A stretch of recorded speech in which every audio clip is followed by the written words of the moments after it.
आपका स्वागत है आपके अपने YouTube channel A to Z NCERT facts में।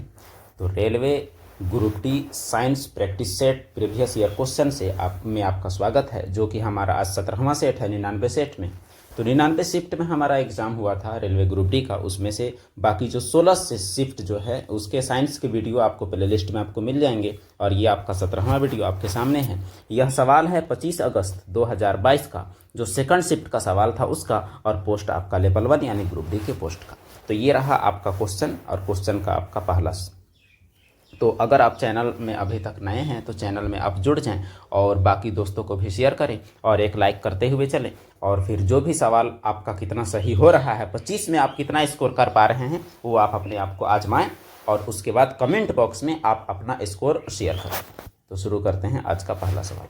निम्न में से कौन सा कोशिकांग अमीबा में जल की मात्रा को बनाए रखने के लिए उत्तरदायी होता है? तो अमीबा आपको पता है कुछ इस प्रकार का एक जीव होता है। तो अमीबा में जल की मात्रा को बनाए रखने के लिए कौन सा कोशिकांग जिम्मेदार होता है? कोशिका द्रव्य, खाद्य रसधानी, प्लाज्मा झिल्ली, ये संकुचनशील रसधानी। जल की मात्रा को बरकरार रखने के लिए अमीबा में जो कोशिकांग होता है उसे कहते हैं संकुचनशील रसधानी। यानी संकुचनशील का मतलब ये हुआ कि वह अपने आकार को बदल सकता है। जल की मात्रा को बनाए रखने के लिए जिम्मेवार इसलिए है क्योंकि आकार को बड़ा करके वो अपने में ज़्यादा पानी समा सकता है, आकार को छोटा करके वो पानी को बाहर निकाल सकता है, यानी जल की मात्रा को कंट्रोल करता है।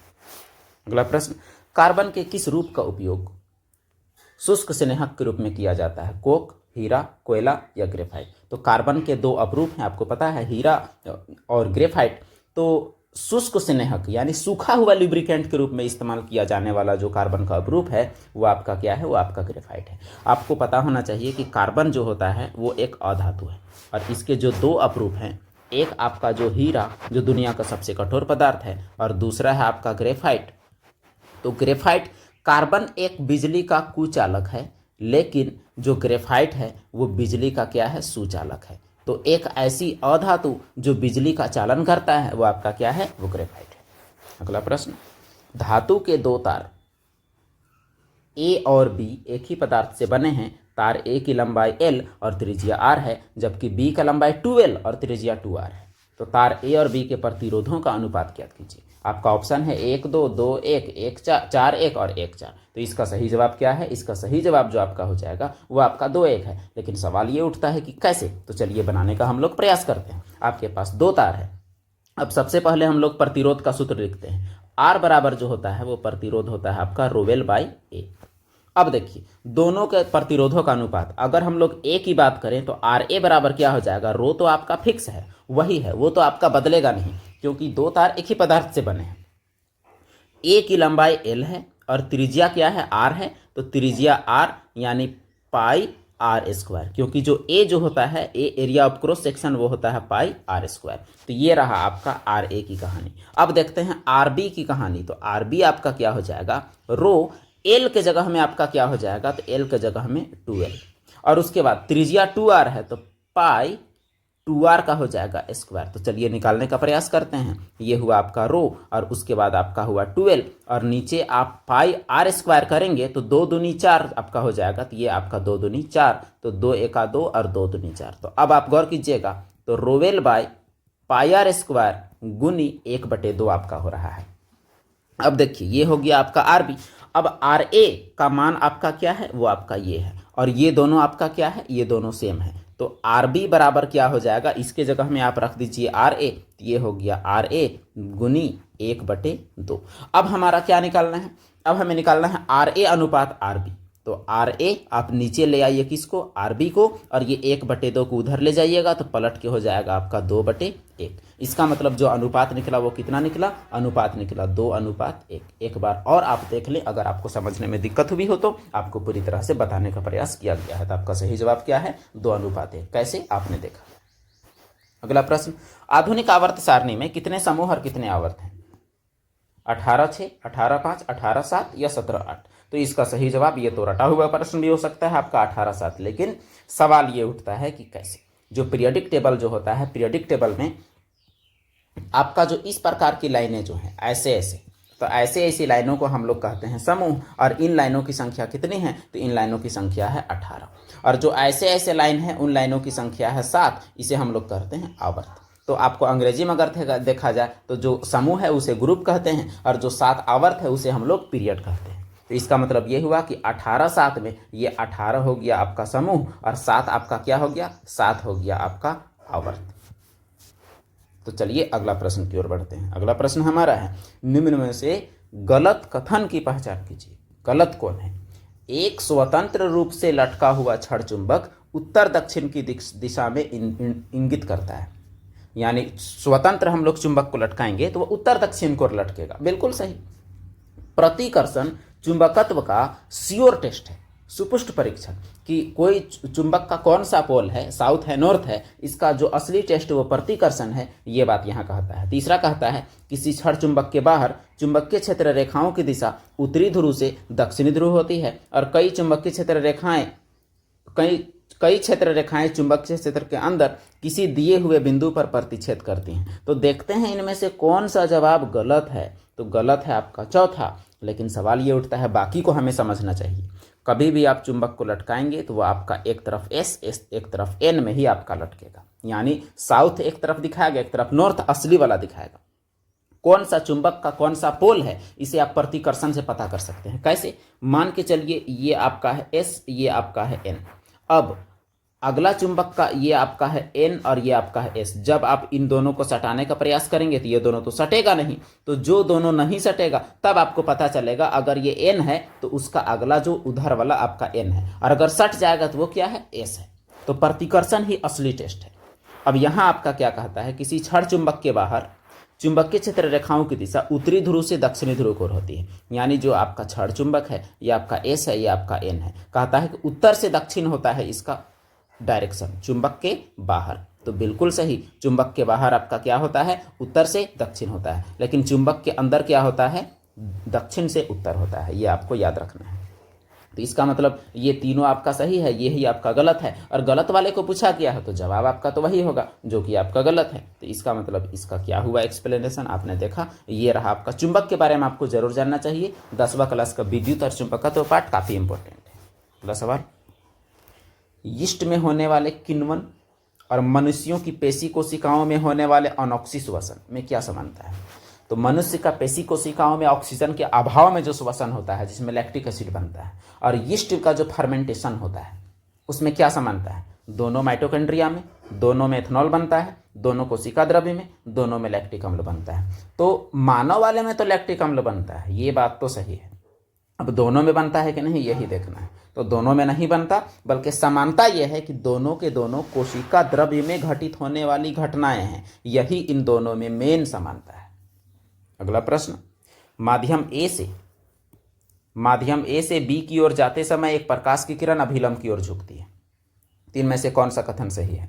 माध्यम ए माध्यम बी की तुलना में अधिक सघन है। माध्यम ए में प्रकाश की चाल बी की तुलना में अधिक है। माध्यम बी का अपवर्तनांक ए के अपवर्तनांक से अधिक है। अब यहाँ आपको जानने का प्रयास करना है। चलिए हम लोग एक डायग्राम बनाते हैं।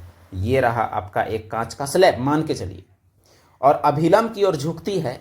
जैसे आपका ऐसे गया प्रकाश की किरण, उसको जाना चाहिए था इधर, लेकिन वो चला गया इधर। इसका मतलब अभिलंब की ओर झुका। ये रहा आपका अभिलंब। अभिलंब की ओर झुकने का मतलब ये हुआ कि जिस माध्यम में गया है वो माध्यम क्या है, वो माध्यम सघन है। जिस माध्यम से गया है वो माध्यम क्या है, वो माध्यम विरल है। इसका मतलब इसका जो अपवर्तनांक है n1 और इसका अपवर्तनांक है n2, तो जो आपका n1 है वो कम है n2 से, यानी n2 ज़्यादा है। और उसके बाद प्रकाश की चाल की अगर बात करें V1 और V2, तो V1 में प्रकाश की चाल ज़्यादा है और V2 में प्रकाश की चाल कम, क्योंकि फीका माध्यम में प्रकाश तेज चलेगा और घना माध्यम में प्रकाश धीमा चलेगा। अब देखिए, माध्यम A B की तुलना में प्रकाशिक रूप से अधिक सघन है। जो आपका ये A है और ये B है, तो A B की तुलना में अधिक सघन नहीं है, यानी A आपका नहीं होगा। अब उसके बाद माध्यम ए में प्रकाश की चाल बी से अधिक है, बिल्कुल सही। ये फीका है, इसमें ज़्यादा प्रकाश चलेगा। माध्यम बी का अपवर्तनांक ए से अधिक है, बिल्कुल सही। बी का अपवर्तनांक अधिक है। इसका मतलब आपका बी और सी तो पक्का सही हो रहा है, ये ऑप्शन होना चाहिए। देखते हैं इसका सही में जवाब क्या है।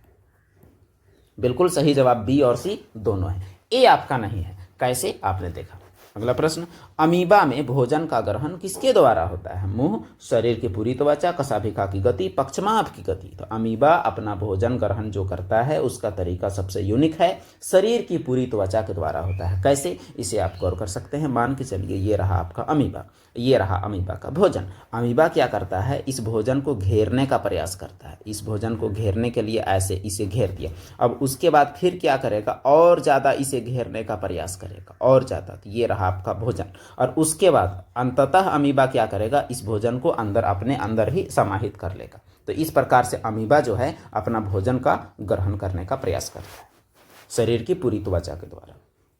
अगला प्रश्न, व्यक्ति का लिंग निर्धारण किसके द्वारा होता है? शुक्राणु और डिंब दोनों में मौजूद गुणसूत्र, शुक्राणु में मौजूद गुणसूत्र, शुक्राणु और डिंब दोनों में मौजूद गुणसूत्र और माता पिता के आहार संबंधी आदत, या डिंब में संबंध मौजूद गुणसूत्र। तो इसका सही जवाब क्या हो जाएगा? सही जवाब है शुक्राणु में मौजूद गुणसूत्र। क्यों? जो मेल और फीमेल का जो गुणसूत्र है, मेल में आपका XY होता है, फीमेल में क्या होता है, XX। अब बात यह है कि अगर मेल वाले से अगर X आता है तो फीमेल से तो X ही आएगा। तो इसका मतलब ये हुआ कि आपका फीमेल यानी लड़की। और अगर मेल वाले से Y आता है, फीमेल वाले से तो दो में एक आएगा X, तो XY। तो अगर यहाँ आपका क्या आ जाएगा, यहाँ आपका मेल। तो इस प्रकार जो मुख्य रूप से लिंग निर्धारक होता है वो आपका होता है मेल क्रोमोजोम, यानी मेल का गुणसूत्र। अगला प्रश्न, दो प्रतिरोधों A और B के प्रतिरोध क्रमशः 5 ओम 10 ओम है। दो प्रतिरोध है, एक 5 है, एक 10 है। यदि वे 5 वोल्ट के एक वोल्टेज स्रोत के साथ श्रेणी क्रम में जुड़े हुए होते हैं, यानी ऐसे 5 और 10 है, ये 5 ओम और ये 10 ओम, और जो वोल्टेज है वो कितना है, 5 वोल्ट के साथ जुड़ा हुआ है। जिससे जुड़ा हुआ है वो 5 वोल्ट है। 1 मिनट, हमारा गड़बड़ हो गया है थोड़ा सा, कोई बात नहीं। आपका 5 ओम 10 ओम, चलिए फिर से बनाते हैं। और ये 5 वोल्ट, ये 5 ओम, ये 10 ओम और ये 5 वोल्ट श्रेणी क्रम में जुड़े हुए हैं। तो प्रतिरोध A में उत्पन्न शक्ति और B में उत्पन्न शक्ति का अनुपात ज्ञात कीजिए। यहाँ शक्ति का अनुपात फिर से वही कहानी पूछा गया है। तो क्या है इसका जवाब? जवाब इसका यहाँ दिया हुआ है 1:2। लेकिन अब सवाल ये उठता है कि कैसे। तो चलिए हम लोग हल करके देखते हैं कि इसका ये आता है या फिर इसमें रॉन्ग दिया हुआ है। तो इस सवाल को बारीकी से चलिए हम लोग हल करते हैं। तो पहले एक छोटा सा हम लोग फोटो बना लेते हैं, इसका एक इमेज। तो छोटा सा हम लोग जब फोटो बनाएंगे, 1 मिनट। तो ये रहा आपका 5 ओम और ये रहा आपका 10 ओम, और उसके बाद ये रहा आपका 5 वोल्ट। ये हुआ 5 वोल्ट, ये हुआ आपका 5 ओम का प्रतिरोध, ये हुआ आपका 10 ओम का प्रतिरोध। अब बात यह है कि यहाँ श्रेणी क्रम में जुड़ा हुआ है, तो श्रेणी क्रम में धारा आपका अलग अलग होगा। धारा सेम रहेगा, वोल्टेज आपका क्या होगा, अलग अलग। पहले हम लोग इसका धारा कैलकुलेट करते हैं। अगर टोटल प्रतिरोध हम लोग निकालते हैं तो R बराबर हो जाएगा 5 + 10, यानी 15 ओम आपका टोटल प्रतिरोध।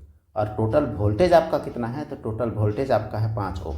तो धारा जब निकालिएगा, धारा I बराबर क्या हो जाएगा, तो V/R, यानी जो हमारा धारा नहीं निकला वो धारा V/R, यानी 5/15 अर्थात 1/3 हमारा धारा निकला। तो जो I हमारा निकल गया वो क्या निकला, 1/3। अब एक बात आप गौर कीजिए कि यहाँ जो 5 ओम है इसमें कितना वोल्टेज है, और 10 ओम है इसमें कितना वोल्टेज है, वो आपको पहले पता लगाना पड़ेगा। अब यहाँ 5 ओम वाले का प्रतिरोध का वोल्टेज हम लोग देखिए, इसका हम लोग अगर निकालते तो हमारा V1 बराबर क्या हो जाएगा, I और R1, और V2 बराबर क्या हो जाएगा, I और R2। अब एक बात गौर कीजिए, हमारा V1 हम लोग को निकालना है, तो I का मान कितना है, 1/3, और R1 कितना है, 5। V2 का मान निकालना है, तो I का मान कितना है, तो 1/3, और R2 का मान कितना है, 10। इसका मतलब ये हुआ कि ये निकला 5/3 और ये निकला आपका कितना, तो 10/3। तो यहाँ हमारा V1 और V2 आपके सामने निकल गया है। अब इनका यूज हम लोग कैसे करेंगे वो हमारे लिए सबसे खास बात है। देखिए हमारा P बराबर क्या होता है, तो P बराबर हमारा होता है VI। अब हमारा शक्ति का अनुपात आपको निकालना है। अब I का कहानी आपका ख़त्म, क्योंकि I दोनों में अलग अलग होना चाहिए। तो I हम लोग लेंगे नहीं, I की जगह में V/R करेंगे। V/R जब करेंगे I की जगह में, तो V/R, तो देखिए आपका क्या हो गया, V²/R। अब देखिए हमारा पी ए बटे पी बी आप कीजिए, पी ए बटे पी बी। अब पी ए का मान क्या होगा, भी ए का स्क्वायर बटे आर, और ये आर आपका पहला आर ए यानी पहला वाला होगा, और दूसरे वाले में भी बी का स्क्वायर बटे क्या हो जाएगा, आर बी। अब इसी का अनुपात आपको तो निकालना है। अब भी ए का मान आपके पास क्या है वो आप देखिए, यानी V1 का मान वो है 5/3, तो 5/3 का स्क्वायर कीजिएगा तो क्या आ जाएगा 25/9, और बटा में आपका क्या है, बटा में आपका है RA, बटा में आपका RA है, यानी RA का मतलब ये हुआ कि वो प्रतिरोध क्या है 5 ओम, और फिर VB का स्क्वायर आपका कितना हो जाएगा 10 × 100 और नीचे हो गया आपका 9, और यहाँ बटे में आपका क्या हो जाएगा, तो बटे में आपका RB अर्थात 10 ओम। इसी को आपको हल करना है, यही आपको आपका आंसर देगा, तो यही होगा आपका सही जवाब। तो इसी में से हम लोग इसको हल करते हैं, यही हमारा आंसर देने वाला है। तो इसे जब हम लोग हल करेंगे तो आपका क्या आ जाएगा, आपका आ जाएगा 25/9 बचे, आपका जो बटाम है वो हो गया 45, फिर ऊपर 9 दहाइयाँ 90 और नीचे आपका हो जाएगा 100। अब देखिए 45 दूनी आपका हो गया 90, 25 चौके हो गया 100, 2 एकम 2 और 2 दूनी 4, इस प्रकार हमारा कितना आया तो 1/2। तो हमारा पी अनुपात पी बी कितना आया 1:2। सवाल काफ़ी लंबा है, इसमें कोई तरह से कोई दो राय नहीं है, लेकिन ऐसे सवाल एक आध पूछे जाते हैं जो आप भाषाओं प्रवृत्ति के होते हैं। ऐसे सवाल को आप बनाएंगे तो नॉर्मलाइजेशन में आपको बहुत फ़ायदा रहेगा। सवाल को एक बार और देखें, गौर से देखें, आपको ज़रूर समझ में आएगा। तो चलिए बढ़ते हैं अगले सवाल की ओर। जो हमारा अगला प्रश्न है वो क्या है, किसी वस्तु को 15 सेंटीमीटर फोकस दूरी वाले अवतल दर्पण के सामने 30 सेंटीमीटर की दूरी पर रखा गया है, तो निर्मित प्रतिबिंब कहाँ होगा, कैसा होगा, आभासी सीधा, आभासी उल्टा, वास्तविक सीधा, वास्तविक उल्टा। तो चलिए ये रहा आपका अवतल दर्पण, और उसके बाद अवतल दर्पण का फोकस दूरी क्या है, तो फोकस दूरी है 15, और रखा गया कहाँ है 30 में, यानी ये हुआ फोकस, तो डबल हो क्या होता है वक्रता केंद्र। तो अगर हम लोग 30 में रखते हैं तो क्या होता है, प्रतिबिंब वहीं बनता है और बराबर बनता है और उल्टा बनता है। इसका मतलब यह हुआ कि वास्तविक तथा उल्टा आपका प्रतिबिंब बनेगा, प्रतिबिंब वास्तविक तथा उल्टा। तो चलिए देखते हैं इसका सही जवाब क्या सच में अब ऐसा है, तो बिल्कुल सही, वास्तविक तथा उल्टा इसका सही जवाब है। अगला प्रश्न, प्रतिरोधकता का SI मात्रक क्या है, प्रतिरोधकता जिसे रो से डिनोट करते हैं, और R बराबर क्या होता है ρL/A, तो इसमें रो का मात्रक क्या होता है ये आपसे पूछा गया है, तो इसका मात्रक ओम पर मीटर, महो या ओम मीटर या ओम। तो इसका जो सही जवाब जो आपका हो जाएगा वो आपका क्या है, वो आपका ओम मीटर है। प्रतिरोधकता का SI मात्रक ओम मीटर होता है, आपको याद रखना है। अगला प्रश्न, डॉबेराइनर के अनुसार निम्न में से कौन सा सत्य है, डॉबेराइनर के अनुसार निम्न में से कौन सा सत्य है यह बात पूछा गया है। तो त्रिक के पहले और तीसरे तत्व का परमाणु द्रव्यमान का योगफल दूसरे के बराबर होता है, यानी पहला और तीसरा को जोड़ेंगे तो दूसरा के बराबर होगा, ये बोला है। बिल्कुल नहीं, बल्कि औसत होता है, औसत, दोनों के योग के बराबर नहीं, दोनों का औसत होता है। त्रिक का पहला और तीसरे के परमाणु द्रव्यमानों का समांतर माध्य दूसरे तत्व के परमाणु द्रव्यमान के बराबर होता है, ये सही लग रहा है। चलिए मिला लेते हैं, शायद हमें बाकी ऑप्शन पढ़ने का जरूरत ना पड़े। बिल्कुल सही, यही हुआ हमारा दूसरा ऑप्शन सही, बाकी पढ़ने का भी नीड आपको नहीं है। कभी भी जो डॉबेराइनर का त्रिक है उसका कहानी क्या है वो आप समझने का प्रयास करें। इसमें क्या होता है कि मान के चलिए 3 तत्व हैं A, B और C, तो परमाणु द्रव्यमान में क्या होगा कि A और C को जोड़ के इसका माध्य निकालेंगे तो क्या निकलेगा, B निकलेगा, यही है इसका कहानी। अगला प्रश्न, 3 सेंटीमीटर ऊंचाई वाले किसी वस्तु को 6 सेंटीमीटर फोकस दूरी के उत्तल दर्पण के सामने 20 सेंटीमीटर की दूरी पर उसके मुख्य अक्ष पर रखा गया है, तो प्रतिबिंब की ऊंचाई क्या होगी और कैसी होगी। यहाँ भी आपको कैलकुलेशन कम, दिमाग ज़्यादा लगाने की ज़रूरत है ताकि आपका समय बचे। तो यहाँ आपको क्या कहता है, उत्तल दर्पण कहता है। तो चलिए बनाते हैं हम लोग एक उत्तल दर्पण। ये रहा आपका उत्तल दर्पण जिसका फेस जो है वो उभरा हुआ है। उसके बाद इसका बना लिया हम लोग मुख्य अक्ष। इसका फोकस दूरी है मात्र क्या, तो 6 सेंटीमीटर, लेकिन वस्तु कहाँ पर है, वस्तु है आपका 20 सेंटीमीटर की दूरी पर, और इसका ऊंचाई क्या है, तो इसका ऊंचाई, अच्छा ये 6 हुआ तो 6 दूनी 12 में आपका क्या आ जाएगा, तो 6 दूनी 12 में आपका C आ जाएगा। अब वस्तु जो रखा हुआ है कितना, 3 सेंटीमीटर ऊंचाई का। जब यहाँ से किरण समांतर जाएगा तो समांतर जाने पर इस प्रकार से वो भागेगा, इस प्रकार से वो मुड़ेगा, जैसे वो कहाँ जा रहा था, जैसे वो फोकस की ओर जा रहा हो, इस प्रकार से मुड़ेगा। और उसके बाद जो किरण आपका यहाँ जाएगा जिस एंगल से P पर, दर्पण के ध्रुव पर, वो उसी एंगल से भागेगा। अब देखिए इसमें प्रतिबिंब आपका कैसा बना, तो प्रतिबिंब इधर बढ़ाने पर आपका प्रतिबिंब ऐसा छोटा बना, छोटा और सीधा बना। तो छोटा मतलब आपका 3 सेंटीमीटर से कम, 3 सेंटीमीटर से कम, और सीधा है इसका मतलब उल्टा कहानी खत्म, यानी ये। तो ऑप्शन ए आपका सही होना चाहिए। चलिए मिलाते हैं, बिल्कुल सही, आपका सही जवाब ऑप्शन ए है।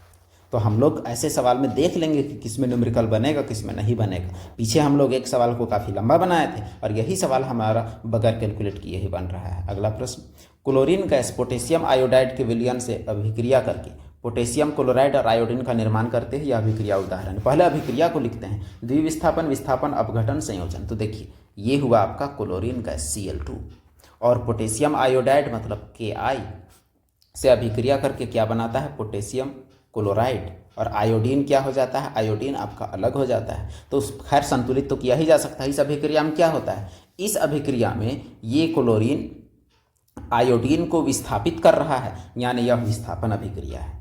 तो चलिए इसका सही जवाब क्या है, विस्थापन अभिक्रिया। अगर दो विस्थापन एक साथ होता तो द्विविस्थापन, अपघटन में टूटना, और संयोजन में आपका क्या होता, तो संयोजन में आपका जुड़ना। अगला प्रश्न, ये सवाल काफ़ी लंबा है पढ़ने में, ऐसे सवाल भी पूछे जा रहे हैं, पूछे गए हैं, और आने वाले एग्जाम में भी आपको ऐसे सवाल पूछे जाएंगे जिनको आपको पढ़ने से पहले ही लगेगा कि इस सवाल को पढ़ना ही नहीं चाहिए, और स्किप करते हैं और पार करते हैं। लेकिन ऐसे सवाल आसानी से भी बन जाते हैं, इसका भी ध्यान रखिएगा। और बहुत सारे लोग छोड़ के आते हैं।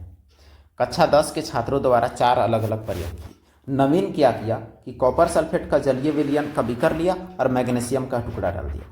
कॉपर सल्फेट का विलयन आयुष लिया और उसमें प्लेटिनम का टुकड़ा डाला। कॉपर सल्फेट का विलयन स्नेहा ली और उसमें कॉपर का कुछ कॉपर टर्निंग डाल दी, यानी कॉपर का ही। और कॉपर सल्फेट का विलयन आकृति ने लिया और उसमें चांदी का तार का टुकड़ा डाल दिया। तो उनमें से कौन किसका विस्थापन अभिक्रिया हो पाएगा, तो देखिए कॉपर से ज़्यादा पावरफुल जो होगा वही उसको विस्थापित कर पाएगा। तो जो सक्रियता श्रेणी आपका होता है उसमें आप देखिए कि कॉपर से ताकतवर इनमें से कौन है, तो मैग्नीशियम। यहाँ आप देख सकते हैं, आपका जब चांदी डाला जाएगा तो नहीं होगा, लेकिन ऊपर का जो मैग्नीशियम है वो अभिक्रिया कर सकता है। अब देखिए मैग्नीशियम का यूज कौन कर रहा है, तो यहाँ मैग्नीशियम का पट्टी कौन लिया, नवीन। तो इस प्रकार नवीन का अभिक्रिया हो पाएगा। नवीन जो मैग्नीशियम जो है वो कॉपर सल्फेट का विलयन से कॉपर को हटा सकता है। लेकिन देखते हैं इसका सही जवाब असल में क्या है। बिल्कुल सही, नवीन वाला अभिक्रिया सही है। इस अभिक्रिया को समझने का प्रयास करते हैं। ये रहा आपका Mg और ये रहा आपका CuSO4। इस अभिक्रिया में क्या होगा, इस अभिक्रिया में होगा MgSO4 और Cu निकल जाएगा। लेकिन जो आयुष जो किया दूसरा नंबर वाला, वो क्या किया, प्लेटिनम, ये हुआ आपका Pt, और यहाँ आया CuSO4।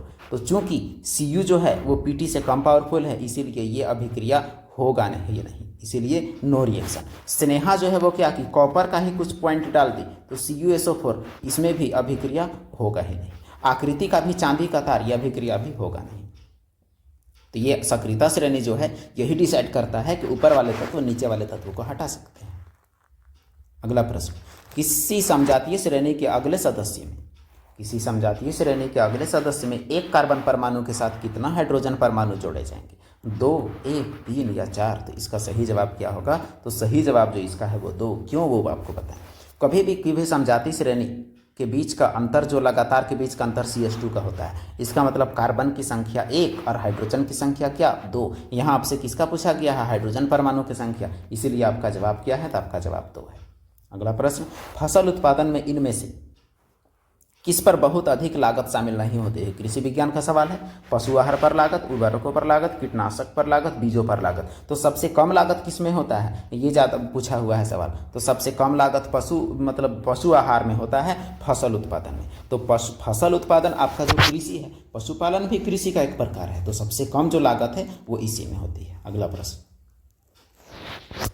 सवाल कहता है, निम्न कथनों पर विचार करते हुए सही उत्तर का चयन कीजिए। बेकिंग सोडा का रासायनिक सूत्र CaSO4H2O है। बिल्कुल यही गलत है, क्योंकि बेकिंग सोडा का रासायनिक सूत्र क्या होता है, NaHCO3। और ये जो सूत्र है ये किसका है, ये प्लास्टर ऑफ पेरिस का है। और यहाँ बोलता है बेकिंग सोडा का उपयोग खिलौने और सजावटी सामान बनाने और सतहों को चिकना करने के लिए किया जाता है। बिल्कुल गलत, प्लास्टर ऑफ पेरिस का उपयोग किया जाता है इसके जगह में। इसका मतलब दोनों कथन क्या हो सकता है, असत्य। बिल्कुल सही जवाब, दोनों कथन असत्य है। अगला प्रश्न, किसी धारावाही चालक पर लगने वाले किसी धारावाही चालक पर लगने वाले बल की दिशा बदलने के लिए इनमें से किस विधि का प्रयोग करते हैं? धारा का परिमाण बदलते हैं, चुंबकीय क्षेत्र की प्रबलता बदलते हैं, धारा की दिशा बदलते हैं। तो धारावाही चालक पर लगने वाले बल की दिशा को अगर आपको बदलना है तो किसे आप बदलेंगे? तो आप बदलेंगे किसे? तो धारा की दिशा ही उलट दीजिए। आप धारा का दिशा उलट देंगे, आपका सिस्टम बदल जाएगा। क्यों? आपको राइट हैंड स्क्रू रूल जो है उससे पता होगा कि अगर धारा इधर है तो धारा इधर है तो चुंबकीय क्षेत्र ऐसे होगा, और अगर धारा नीचे होगा तो चुंबकीय क्षेत्र ऐसे होगा। अब देखिए धारा से ही तो बदल रहा है हमारा। अगला सवाल है, कीटनाशक हालांकि ये अजैव निम्नीकरणीय होते हैं, यानी जैव निम्नीकरणीय नहीं होते, कृषि के लिए लाभकारी भी होते हैं और हानिकारक भी होते हैं। कीटनाशकों के संबंध में गलत का चयन कीजिए। यह पौधे की वृद्धि को कम करते हैं। इनका उपयोग खरपतवार, कीटों और पौधों के रोगों को नियंत्रित करने के लिए किया जाता है। ये पौधे में क्लोरोफिल की मात्रा को कम करते हैं और इसलिए प्रकाश संश्लेषण को प्रभावित करते हैं। ये नाइट्रोजन चयापचय को फेरबदल करते हैं, इसलिए पौधों में प्रोटीन की मात्रा कम हो जाती है। तो क्या है गलत, ये आपको बताना है। तो इसका जो सही जवाब है वो ऑप्शन 2 है। क्या है देखते हैं। इनका उपयोग, जो कीटनाशक का उपयोग खरपतवार, कीट, पौधों के रोगों को नियंत्रित करने के लिए किया जाता है। तो कीटनाशकों के संबंध में गलत कथन आपको चुनने के लिए बोला गया था। लेकिन यहाँ जो जवाब दिया हुआ है ऑप्शन नंबर 2, ये तो आपका सही है, क्योंकि इनका उपयोग खरपतवार, कीटों और पौधों को नियंत्रित करने के लिए किया जाता है, इसलिए आपका ये जवाब तो नहीं हो सकता है। पौधा का वृद्धि को कम करता है, पौधे में क्लोरोफिल की मात्रा को कम करता है। यहाँ आपको पूछना चाहिए था कि इनमें से सही विकल्प कौन है, आपका ये सही होता। इसलिए सवाल में ये सवाल थोड़ा सा डिफरेंट जरूर है, तो ऐसे सवाल को थोड़ा इग्नोर करके चलेंगे। इस सवाल में ही थोड़ा सा दोष आ गया है। अगला सवाल, यदि वस्तु को 12 सेंटीमीटर फोकस दूरी वाले उत्तल लेंस के मुख्य अक्ष पर 18 सेंटीमीटर की दूरी पर रखते हैं तो उसका आवर्धन बताइए, प्रतिबिंब बताइए। ऐसे सवाल देखिए एक ही शिफ्ट में 4 से 5 पूछे गए हैं, और ऑप्टिक्स यानी प्रकाश से तो हर एक शिफ्ट में 5 सवाल पूछे गए हैं। तो चलिए देखते हैं कि इसका सही जवाब कैसे हम लोग कंक्लूड करेंगे। आपका क्या है? उत्तल लेंस। तो चलिए उत्तल लेंस हम लोग एक बनाते हैं। ये रहा आपका उत्तल लेंस, ये है इसका मुख्य अक्ष, ये है इसका प्रकाशिक केंद्र, ये रहा इसका F1 और ये रहा इसका F2, ये रहा C1 और ये रहा इसका C2। अब फोकस दूरी इसका 12 है और रखा गया है 18 में, इसका मतलब यहाँ बीच में रखा गया है, यहाँ C और F के बीच में रखा गया है। अब देखिए जब हमारा किरण ऐसे जाएगा समांतर, तो समांतर वाला किरण कहाँ जाएगा? तो फोकस में जाएगा। अब ये वाला सीधे वाला कहाँ जाएगा? तो ये सीधे वाला आपका सीधे पार हो जाएगा। अब देखिए कहाँ बन रहा है? C2 से आगे क्या बन रहा है? बड़ा बन रहा है, इसका मतलब 1 से अधिक होगा, और उल्टा बन रहा है, इसका मतलब उल्टा। तो सही जवाब हमारा होना चाहिए वही, बिल्कुल सही, 1 से अधिक और उल्टा हमारा सही जवाब है। कभी भी अगर आपका प्रतिबिंब बड़ा बनता है तो आवर्धन क्या होगा? आवर्धन होगा 1 से अधिक। अगर आपका प्रतिबिंब छोटा बनता है तो आवर्धन जो होगा वो होगा 1 से कम। और अगर प्रतिबिंब आपका बराबर बनता है तो आवर्धन क्या होगा? एग्जैक्ट 1। अगला प्रश्न, निम्न में से कौन सा उत्सर्जी उत्पाद पौधों के पुराने जाइलम में संग्रहित होता है? तो पुराना जाइलम में कौन सा उत्सर्जी उत्पाद संग्रहित होता है? रॉल, citric acid, carbon dioxide, morphine. तो इसका सही जवाब तीनों में आप अलग ढूंढिए, वही होगा आपका सही जवाब। रॉल जो है रेजिन, वो पुराने जाइलम में जमा किया जाता है, जो गोंद जैसे पदार्थों के रूप में बाहर निकलता है। अगला प्रश्न, निम्नांकित चित्र एकल जीव की प्रजनन क्रिया और मामूली विभिन्नताओं वाली संतति को दर्शाता है। अंतर के क्या कारण हो सकते हैं? देखिए ये रहा पिता, और उसके बाद पिता के बाद ये दोनों संतान में थोड़े से अलग हैं, इसका ये अलग, इसका ये अलग। लेकिन फिर अगला पीढ़ी में देखिए, अगला पीढ़ी में फिर थोड़ा सा अलग है। तो ये विभिन्नता है, ये विभिन्नता पीढ़ी दर पीढ़ी उत्पन्न होती ही है। तो विभिन्नता में क्या है? तो डीएनए प्रतिरूपण में आपकी त्रुटियां हैं, यानी डीएनए का जो फोटोकॉपी जो होता है उसी में आपका जो त्रुटि है उसी से विभिन्नता आता है। अगला प्रश्न, बाबू जो है वो एक प्रखनली में तनु नाइट्रिक अम्ल की कुछ मात्रा लेता है और प्रखनली को 70 डिग्री पर लगभग 10 मिनट तक गर्म करता है। तो नाइट्रिक अम्ल के पीएच मान पर क्या प्रभाव पड़ेगा? वही रहेगा, बढ़ेगा, पहले बढ़ेगा फिर घटेगा या फिर घटेगा। तो सही जवाब क्या होगा? सही जवाब है घटेगा। इसमें क्या घटे, क्यों घटेगा, क्यों नहीं, इसको हम लोग गौर करते हैं। इसमें क्या है? तनु नाइट्रिक अम्ल है। तनु नाइट्रिक अम्ल यानी फीका है, यानी उसमें पानी मिलाया हुआ है। अब पानी जब मिलाया हुआ है इसका मतलब ये हुआ कि ये तनु है, और उसके बाद जब इसको हम लोग गर्म करते हैं तो गर्म करने पर इसमें जल की मात्रा घट जाएगी और HNO3 की मात्रा क्या होगी, बढ़ जाएगी। इसका मतलब ये हुआ कि ये ज़्यादा तगड़ा अम्ल बन गया। तो ज़्यादा तगड़ा अम्ल तब होता है जब इसका पीएच मान घटता है, इसीलिए इसका पीएच मान घटता हुआ शो किया गया। तो ये रहा आपका सवाल। सवालों की संख्या इस सेट में थी लगभग, हाँ इसमें इस सेट में थी 25, तो 25 में 25 लाने के लिए ये सभी सवाल महत्वपूर्ण हैं। वीडियो देखने के लिए धन्यवाद। फिर मिलते हैं हम लोग अगले वीडियो में, तब तक के लिए बाय, धन्यवाद।